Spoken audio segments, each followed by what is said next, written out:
చచ్చిపోవాలి అనుకోవద్దు నాన్న. ఏమన్నా ఒక మాట పడలేవా? ఏమన్నా ఒక దెబ్బ తినలేమా? ఒక మాటతో, ఒక దెబ్బతోనే అంతా అయిపోయిందా?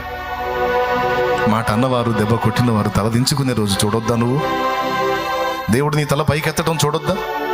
దేవుని బలమైన కార్యాలను చూడొద్దా? నిన్ను తృణీకరించిన వారు, నిన్ను చూసి నవ్విన వారు సిగ్గుపడే రోజు నువ్వు చూడొద్దా? చూడాలంటే నువ్వు బతికుండాలి కదా. ఎందుకు నాన్న చనిపోవాలనుకుంటావు? ఎందుకమ్మా చచ్చిపోవాలనుకుంటావు? ఎందుకమ్మా పదే పదే చావు రావట్లేదు అని అంటావు? నిన్ను ప్రేమించి నీ కోసం చనిపోయిన యేసయ్య నీకున్నాడమ్మా. ప్రాణం కంటే నిన్ను ప్రేమించిన నా దేవుడు నీకు తోడుగా ఉన్నాడు. మరణాన్ని అపేక్షించొద్దా.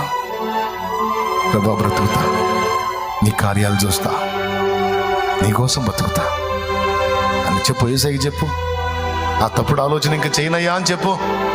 ఇంకా అలాంటి ఆలోచనలు చేయనయ్యా.